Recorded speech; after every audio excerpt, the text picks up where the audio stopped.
that he'd been interested, I think, and that this sort of slight experience had made him decide that he would definitely... In Canada?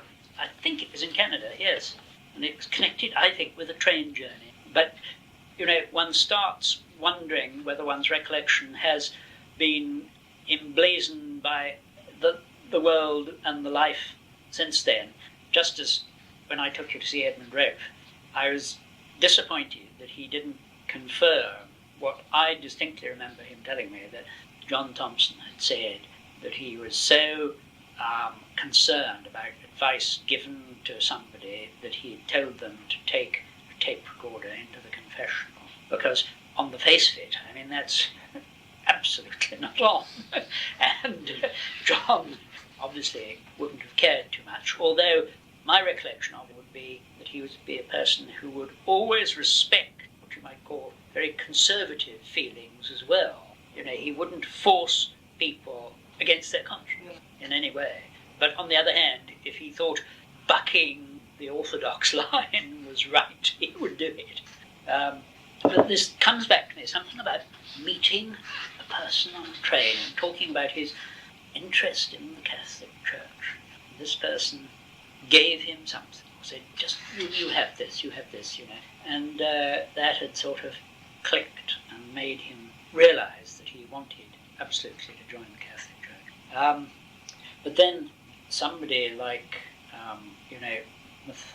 Sebastian's widow, Mrs. Leber, Littman, would quite possibly have heard these stories along the line.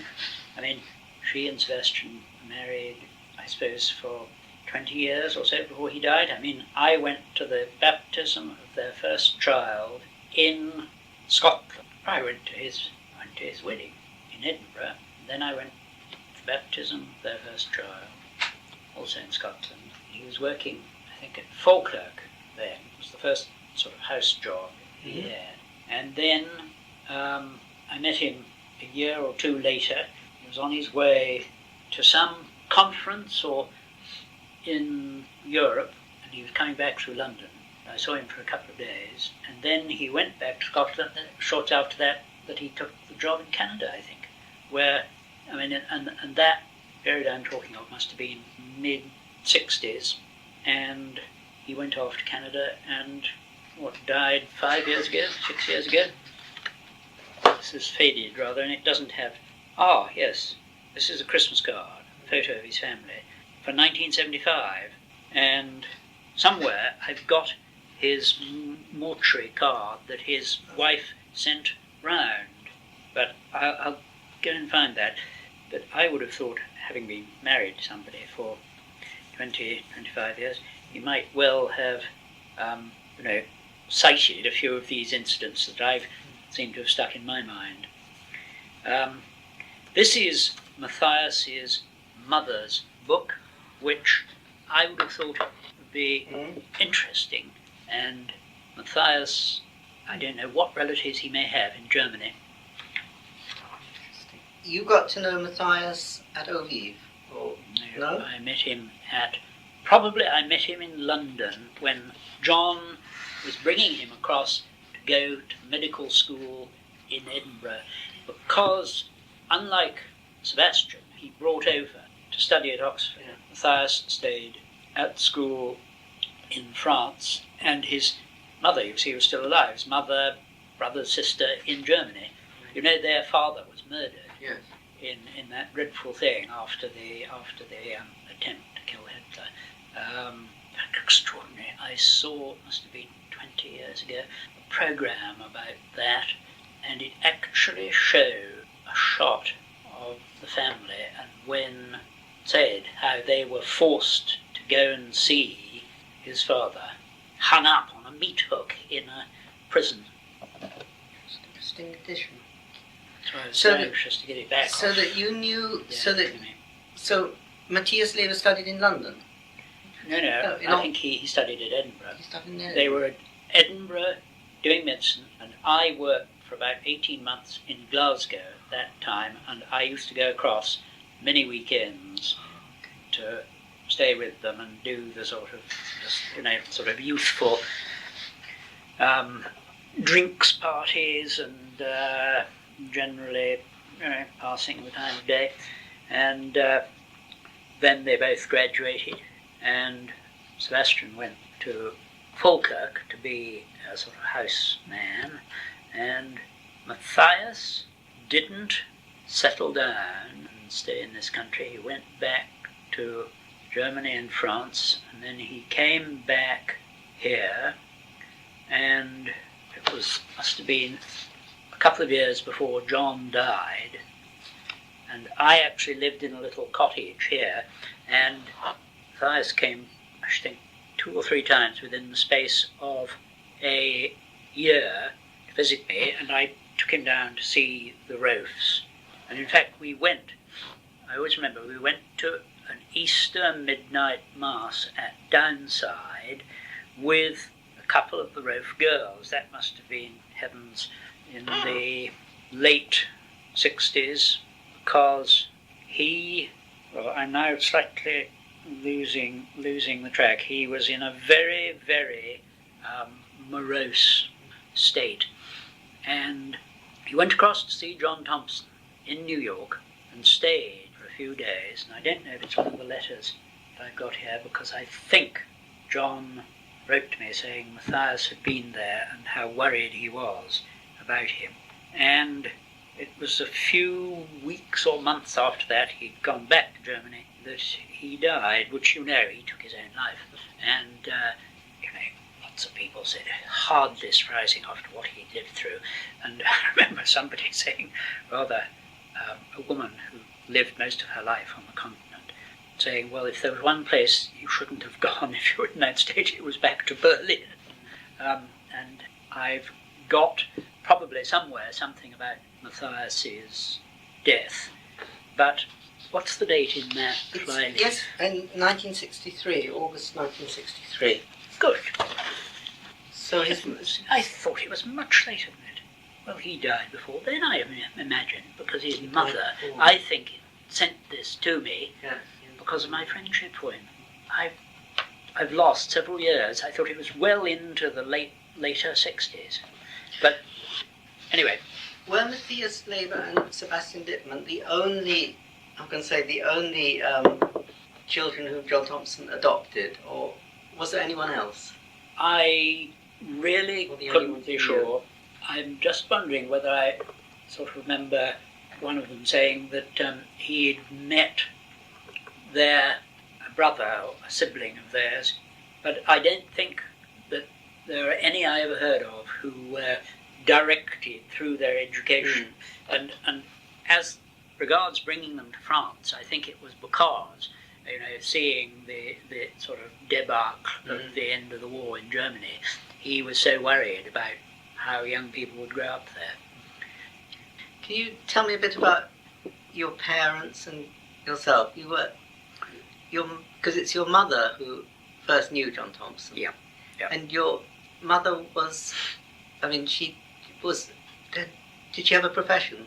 Well, I suppose she would call herself a journalist. She had been much involved in journalism, and I think probably was quite a good creative kind of literary person. She was a graduate, had been to Cambridge in the late 20s, and her father was a professional journalist. He edited Blackwood's magazine at one time. But, I've no proof of that. That I remember a grandmother telling me. And then he made a life in India, where my mother was born, and he edited one of the English-speaking newspapers. I think it was the Statesman of India. And my mother came back to school in this country.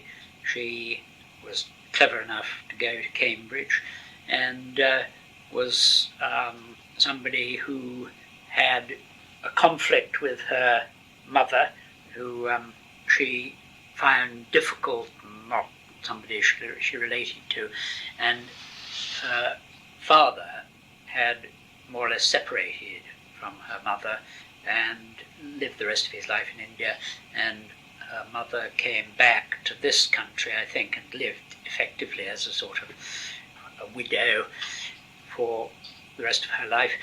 But my mother seemed to me often to have a very unfortunate prejudice against her mother.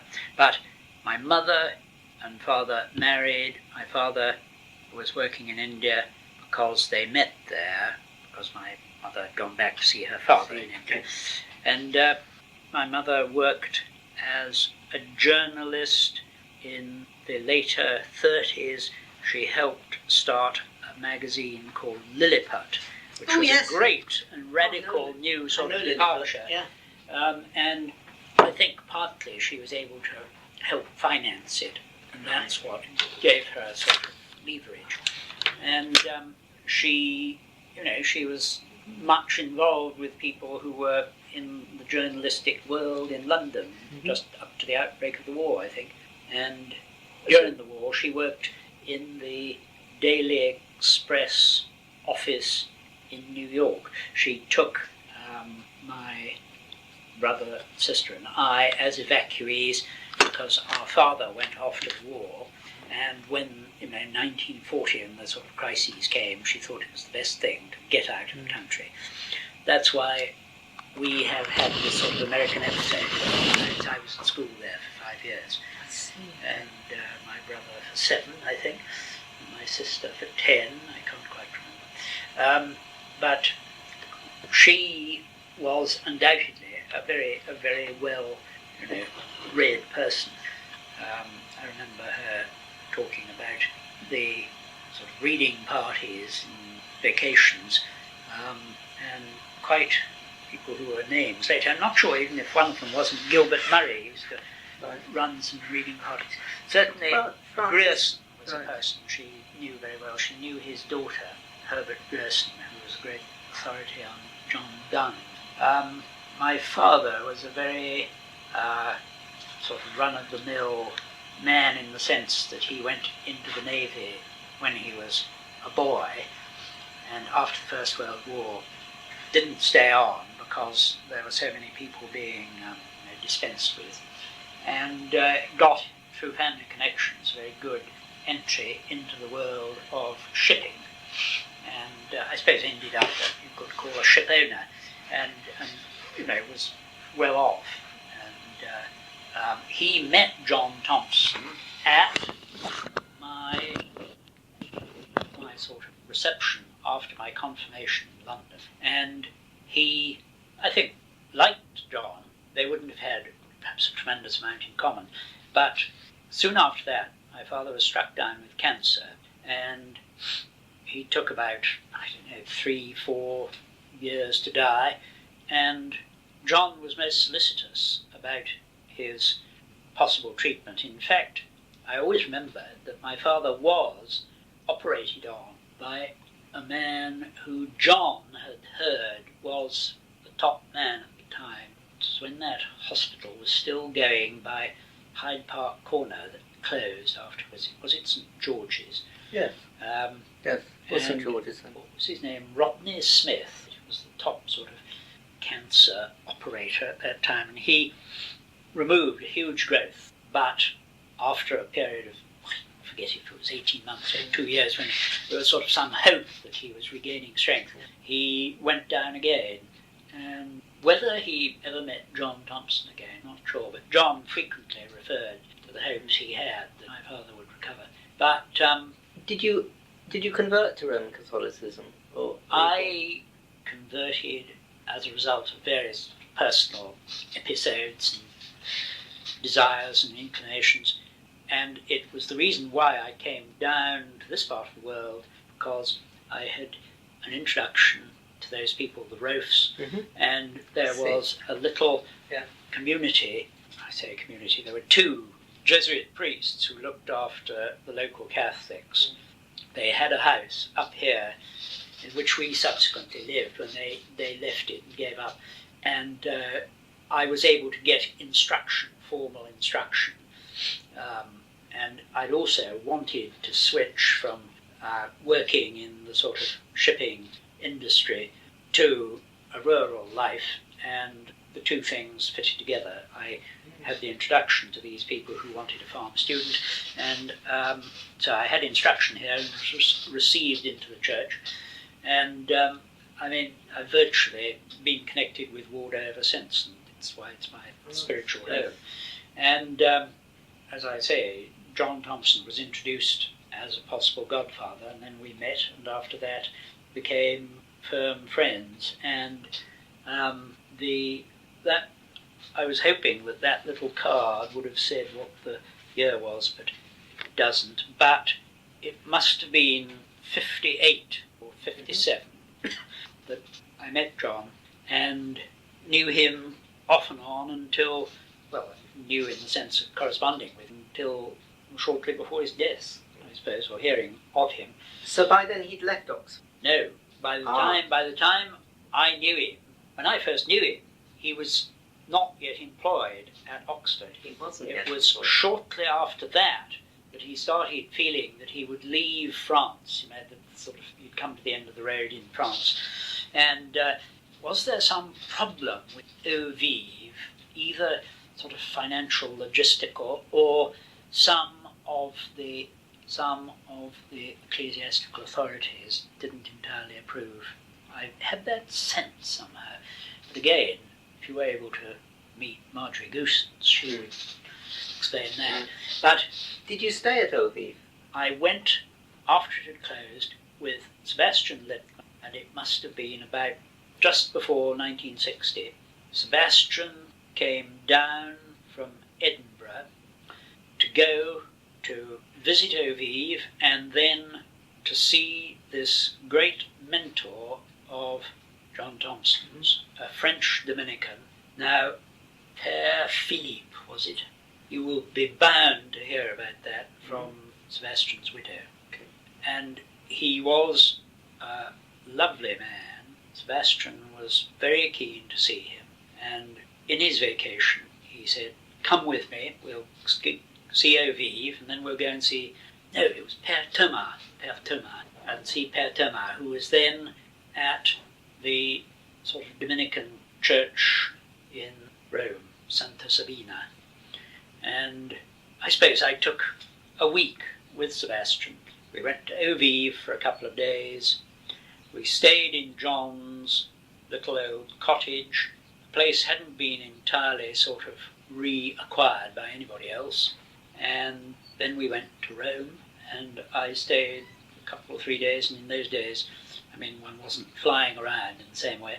So, you know, of a week's holiday, you would be travelling for 3 days virtually. And it was a most affecting and impressive meeting with this Pierre-Tomas. And Sebastian stayed on in Rome, and I came back. I was at that time, I think, doing the course at the Dorset Farm College, yes. How would you describe Pierre-Tomas?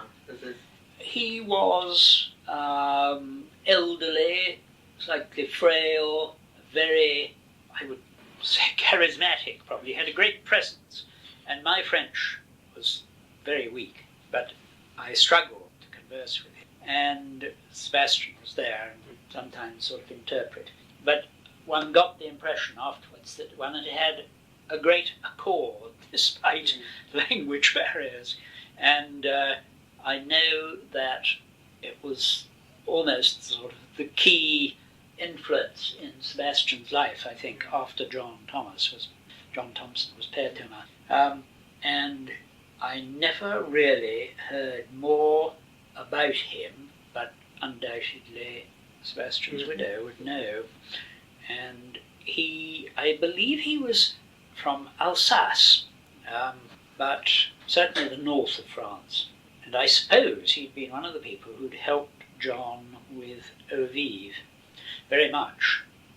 There was this Dominican convent just, next to Eau Vive, or Eau Vive acquired these premises, whether it was some grounds plus some buildings, because they were able to act as a sort of hostelry for people who came. Yes.